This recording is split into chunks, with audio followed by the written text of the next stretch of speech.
Boss, स्वागत है आपका एक बार फिर। एक नई उम्मीद, एक नई उमंग, एक नई ताजगी के साथ मैं आपका स्वागत करता हूं। मेरा नाम नितिन अरोड़ा है। आज से सीरीज़ हम स्टार्ट करेंगे। हम काफ़ी बार उठे, काफ़ी बार गिरे। मैं खुद कहता हूं, काफ़ी बार स्टार्ट किया, काफ़ी बार हम गिरे और ये सारी चीज़ें हुई। मानते हैं, लेकिन हमने हार नहीं मानी और ना आप मानेंगे। अब ये सीरीज़ कंटिन्यू चलती चली जाएगी नॉन स्टॉप। ऐसा कोई एक दिन नहीं होगा जहां आपको इस series, Sunday off course, Sunday हम भी इंसान हैं। उस कंडीशन में आपको इस सीरीज़ अभी फ़िलहाल लेट नाइट में मिलेगी, क्योंकि मेरा खुद का टाइम, मैं इवनिंग में 5 साढ़े 5 बजे सो के उठता हूँ। तो उस कंडीशन में अभी लेट नाइट चलेंगे एनालिसिस करते हुए। मेरा एनालिसिस क्या कहता है द हिंदू को लेके, एक डिटेल एनालिसिस क्या कहता है, उस चीज़ को जो हम लेके अच्छे से लेके चलेंगे।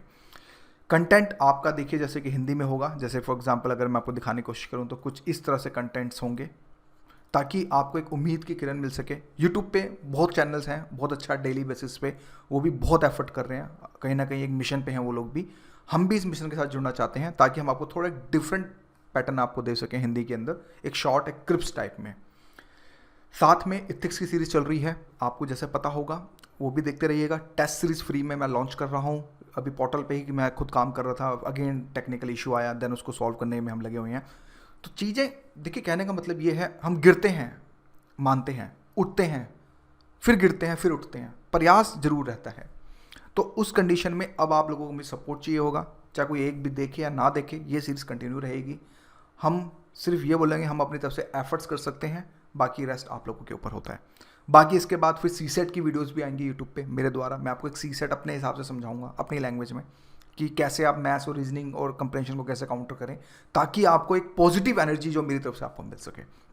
तो चलिए, आज के एडिटोरियल की दोस्तों अगर मैं बात करूं, देखिए ऑनेस्टली बात करूं तो आज एक ही एडिटोरियल इंपॉर्टेंट है, जिसमें अगर हम बात करें तो इंडिया और पाकिस्तान को लेकर काफ़ी डिटेल में बात करी गई है। सर क्रीक विवाद क्या है, कैसे है, किस तरह से है, क्या है, उसको हम थोड़ा डिटेल में देखना स्टार्ट करें, मतलब कि करते हैं। बाकी मेरा नाम नितिन अरोड़ा है और हम इसको सीरीज़ को लेकर अब स्टार्ट कर रहे हैं। देखिए दोस्तों, क्वेश्चन यहाँ से कैसे बन सकता है। पहले क्वेश्चन देखो, आपको पता होगा जीएस पेपर 2 में सिलेबस की अगर मैं बात करूँ तो पहले एक पॉलिटी आता है, राइट, एक गवर्नेंस आ जाता है, एक आपका हेल्थ आ जाता है, एक आपका एजुकेशन आ जाता है, फिर आपके कुछ वुमेंस भी आ जाते हैं, राइट। इसी तरह से सेक्शन डिवाइडेड हैं। और कहीं ना कहीं एक आपका आता है लाइक GS2 के अंदर ही IR। तो ये IR का एक तरह से पार्ट हमें जो है देखने को मिलता है। जब आप बोलते हैं ना कि जिसमें आपका एक होगा भारत और उसके पड़ोसी, भारत और उसके पड़ोसी, तो जब वो पड़ोसी वर्ड होगा तो समझ जाएगा ये टॉपिक उसी में से का, इंडिया पाकिस्तान से टॉपिक से जो क्वेश्चन यहाँ से फ्रेम करके आया है। अभी हाल ही में क्या हुआ यार, देखो आपको पता है इंडिया और पाकिस्तान हमेशा से संबंध इसके अच्छे नहीं रहे हैं, हमेशा उतार चढ़ाव हमेशा से बना रहा है। बीइंग एज ए, मैंने पर्सनल एक्सपीरियंस किया है पाकिस्तानियों के साथ, मतलब जब हम अब्रॉड में थे तो हमने भी मतलब मिल के मतलब काम भी किया है, और साथ में कहीं ना कहीं आप भी समझ सकते हैं कि इश्यूज बने रहते हैं। बस यही बोलेंगे यार, इनके दिमाग में बस यही रहता है। अगर मैं पर्सनल एक्सपीरियंस की भी बात करूं, उनके दिमाग में ये है कि इन्होंने कश्मीर लेना है और भारत के टुकड़े करने हैं। ऑनेस्टली इनके दिमाग में यही चीज़ चलती है। ये मेरा खुद का पर्सनल एक्सपीरियंस भी रहा है।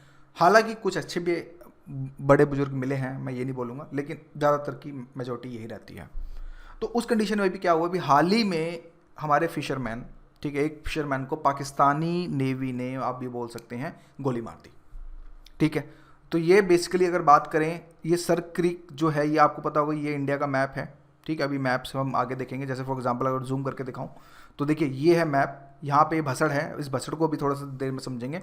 तो ये मतलब कंटेस्ट ये है कि पाकिस्तानी ने हमारे इंडियन फिशरमैन को गोली मार दी, राइट। अब ये मार दी, कैसे मारी, कि सरक्रिक विवाद क्या है, इस चीज़ को समझते हैं। देखो सरक्रिक विवाद दोस्तों अभी भी बोल सकते हैं असुलझा हुआ है, मतलब अभी तक इसको जो है हम बात करें सुलझाया नहीं जा सका है, ड्यू टू इसमें क्या है, सरक्रिक विवाद के अंदर बेसिकली क्या है, जो इंटरनेशनल बॉर्डर्स होते हैं। देखिए जैसे कि आप नोटिस करिए कीजिएगा, एक है रेड, अगर मैं इसको थोड़ा सा मिटाने की कोशिश करूँ, अगर मैं इसको थोड़ा सा मिटाने की कोशिश करूँ तो एक आपको यहाँ देखने में मिल रहा होगा, एक आपको रेड है। ये रेड का जो ये डॉटेड है, ये इंडिया के द्वारा क्लेम किया जाता है दोस्तों। ये मतलब इंडिया बोलता है कि भाई ये इसकी बेसिकली जो है बॉर्डर लाइन है, ये वाली, ये वाली, ये वाली।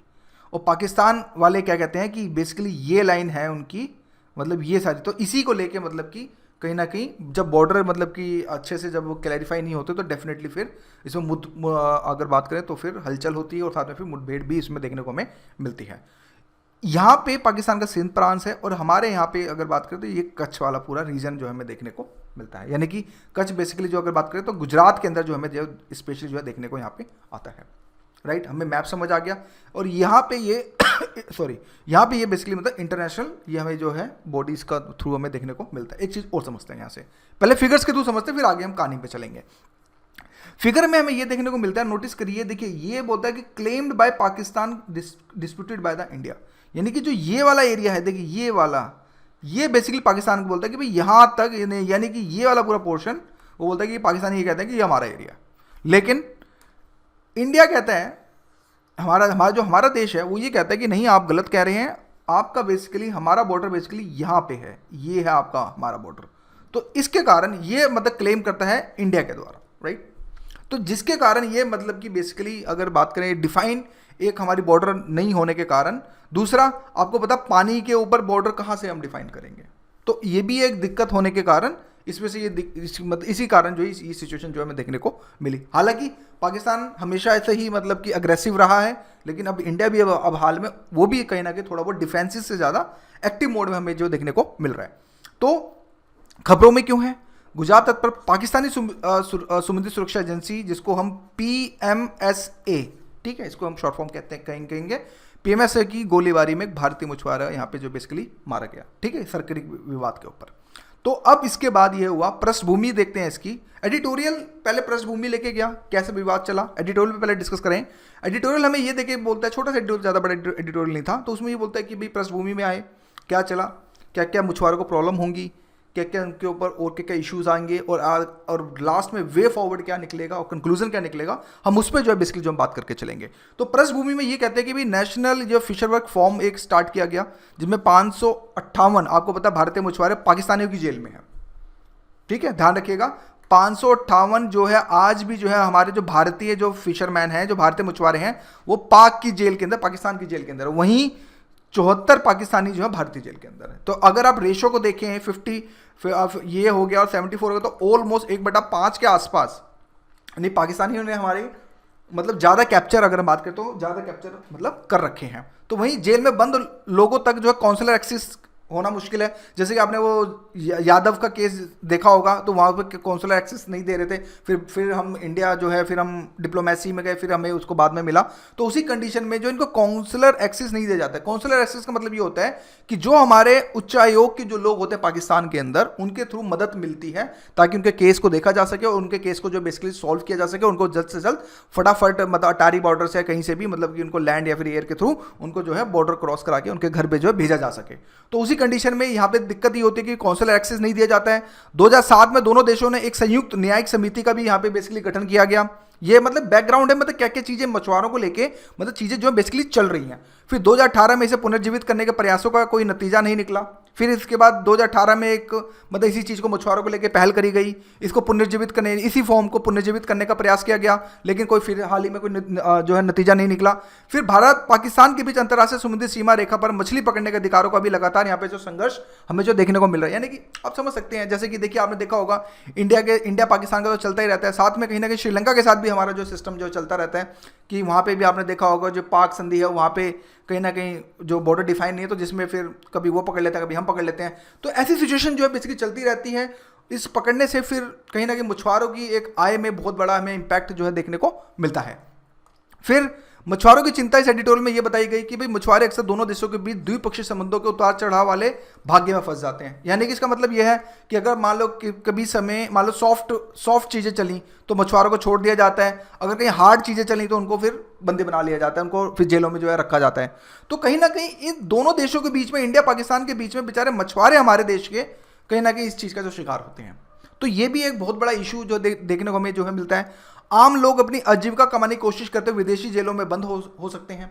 भाई आप फॉर एग्जांपल अब आप ही हैं, अगर मान लो आप ऑफिस आ रहे हैं, पता चले आप क्या नाम है पाकिस्तान की जेल में चले गए, तो आप पे तो बर्डन हो गया, आप जो जेल में गए ठीक है, लेकिन आपकी जो फैमिली है उसका क्या?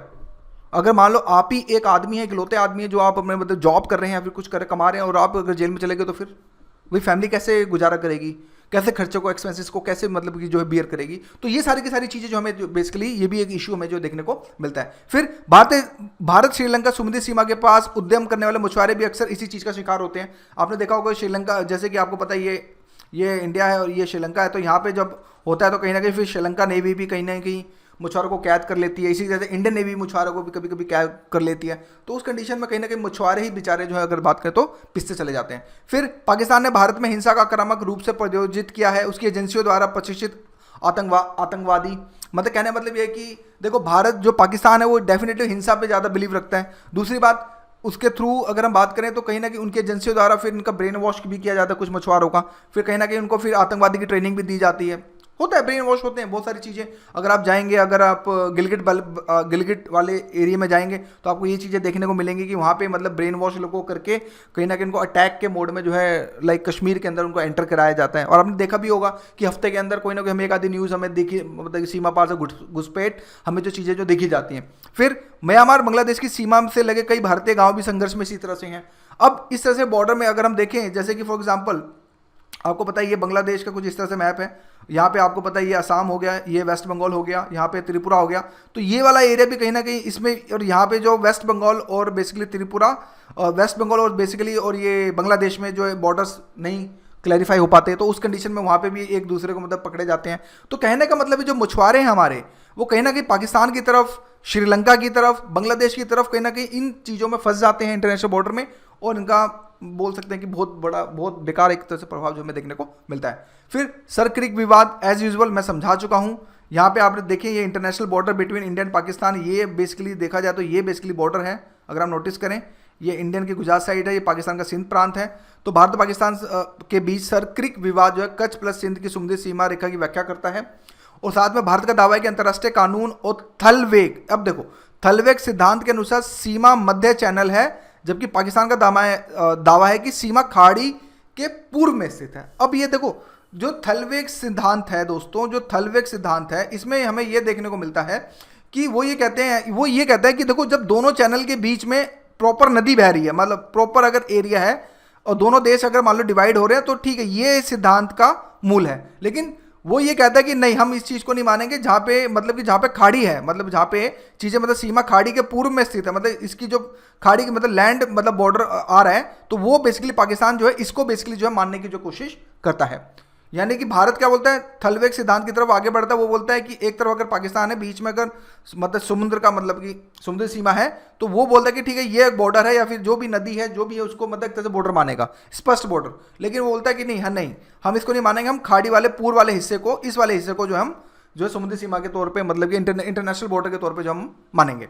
फिर इसमें मछुआरों की गिरफ्तारी के परिणाम, अब देखो मछुआरे जो होते हैं ठीक है गिरफ्तार हो जाते हैं, भाई पाकिस्तान उनको जेल में उठा के बंद करे, तो उससे क्या परिणाम निकलते हैं, यानी कि उसका अगर हम बात करें तो इम्पैक्ट हमें जो क्या देखने को मिलता है, तो हमें ये देखने को मिलता है कि एक तरह से मासूमियत का कार्य है। इनोसेंट का मतलब ये होता है कि यार देखो अब इनकी गलती तो है नहीं, बेचारे फंस गए, अब इसमें क्या कर सकते हैं बताओ। तो कहीं ना कहीं एक तो ये भी इशू है। दूसरा आजीविका का प्रभाव, अब बंद हो गए, जेल में बंद है, वहाँ से उनकी आजीविका खत्म हो गई। अब ऐसा तो है नहीं कि उनको क्या नाम है जेल में बैठ के उनको पेंशन दी जाए, पाकिस्तान वाले पेंशन देंगे, ऐसा भी कुछ नहीं है। महिलाओं पर बोझ, महिलाओं पर बोझ का मतलब ये, अगर मान लो उसकी फैमिली डिपेंडेंट है और वो बंदा जेल में बंद हो गया, उसकी बीवी है, उसके बच्चे हैं, तो फिर डेफिनेटली फिर महिला के ऊपर बोझ पड़ेगा, फिर उसको इनडायरेक्टली मतलब कि काम करना पड़ेगा, फिर और भी चीज़ें मतलब आर्थिक स्थिति से उस पर जो है बोझ देखने को मिलेगा। मछुआरों के बच्चों पर भी कहीं ना कहीं नकारात्मक प्रभाव पड़ेगा, स्कूल की फीस हो गई, सारी चीज़ें होंगी, तो उस पर भी कहीं ना कहीं नकारात्मक प्रभाव पड़ेगा, वो नहीं दे पाएगा क्योंकि मछुआरा ऑलरेडी पाकिस्तान की जेल में है। फिर परिवार के लिए भावनात्मक संकट भी एक तरह से है। अगर यार सिंपल सी बात है, अगर किसी की भी डैडी अगर मान लो किसी की एक इंटरनेशनल जेल में बंद है, तो डेफिनेटली जो एक भावनात्मक, जो एक तरह से अगर बात करें जो बेचैनी जो चीज़ों के अंदर देखने को मिलती है वो डेफिनेटली सबसे ज़्यादा होगी। फिर मानव अधिकारों का भी उल्लंघन होगा, कहीं देखा जाए तो भाई बंद है, अब वहाँ पे क्या किस तरह का अत्याचार किया जा रहा है, किस तरह का जुल्म किया जा रहा है।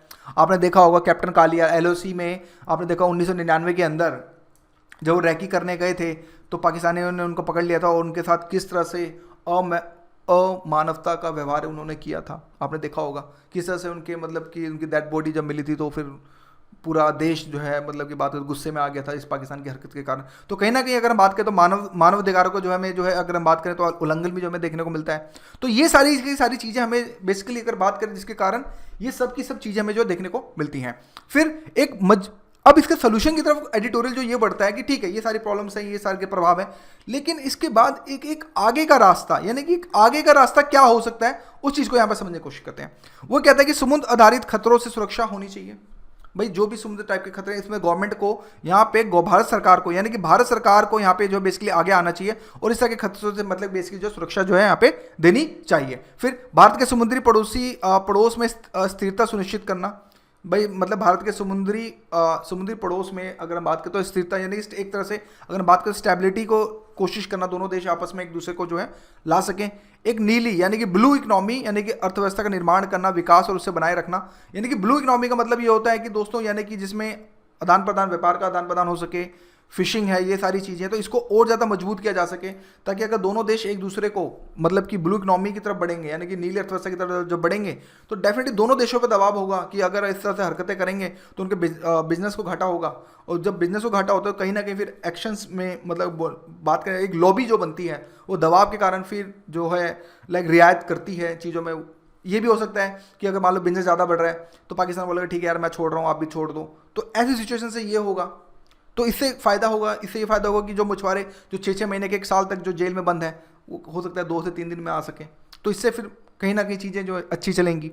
फिर परीक्षण, पदोन्नति, अनुसरण, अपटे इंफ्रास्ट्रक्चर और ये समुद्री संसाधनों का यहाँ पे जो है संरक्षण करना पड़ेगा हमें भी। भारत सरकार को इसको इस चीज़ में संरक्षण करने में इन चीज़ों को जो बेसिकली अगर बात करें तो आगे जो है लाना होगा। साथ में भारत के विदेशों में संवर्धन, संरक्षण, सुरक्षा, SLOC समुद्री वैज्ञानिक अनुसंधान का समर्थन, जिसमें अंटार्कटिका, आर्टिक भी जो इसमें शामिल हो, तो इसमें बेसिकली अगर बात करें तो कहीं ना कहीं इनकी सुरक्षा भी करनी चाहिए, साथ में इनका संरक्षण भी करना चाहिए और वैज्ञानिक अनुसंधान को जो बेसिकली सबसे ज़्यादा जो है इसमें जो बढ़ावा देना चाहिए। साथ में समुद्री सुरक्षा का प्रावधान एक समग्र एक तरह से बात करें तो कहीं ना कहीं हमें कोई ऐसे कन्वेंशन बनाने चाहिए दोनों मिलकर, या फिर इंटरनेशनल यूएन आपने सुना होगा UNCLOS पे आपने इस तरह के कन्वेंशन जो है बेसिकली जो है बनाने चाहिए। फिर भारतीय डायस्पोरा से मतलब सहायता और निकासन विकल्पों का प्रावधान भी यहाँ पे जो करना पड़ेगा। क्षेत्रीय रूप से अनुकूल भू सामरिक समुद्री स्थिति को मतलब और ज़्यादा जो है अगर बात करें तो काफ़ी ज़्यादा जो है मजबूत हमें जो है करना पड़ेगा। निष्कर्ष के तौर पर दोस्तों देखो हमें ये देखने को मिलता है कि यह एक मानवीय मुद्दा है और भारत और पाकिस्तान को इसे हल करने के लिए मिलकर काम करना चाहिए। इसके अलावा दोनों देशों को हाल की घटना के परिणाम स्वरूप बढ़ते तनाव से बचना भी चाहिए। ये नहीं कि चीज़ें हो जाए, तो हमें कोशिश ये करनी चाहिए कि हमें पीस के ऊपर सबसे ज़्यादा जो है फोकस करना चाहिए। तो दोस्तों ये था एडिटोरियल, काफ़ी दिनों के बाद हम एक्टिव हो रहे हैं। बस आप लोगों से रिक्वेस्ट है कि कैसा लगा एडिटोरियल, प्लीज़ आप हमें आप हमें care@ias@gmail.com पे आप हमें मेल करके सुझाव दें। कुछ और इंप्रूवमेंट हुई तो डेफिनेटली हम इसको करेंगे। तो आज की वीडियो के लिए इतना ही, थैंक यू।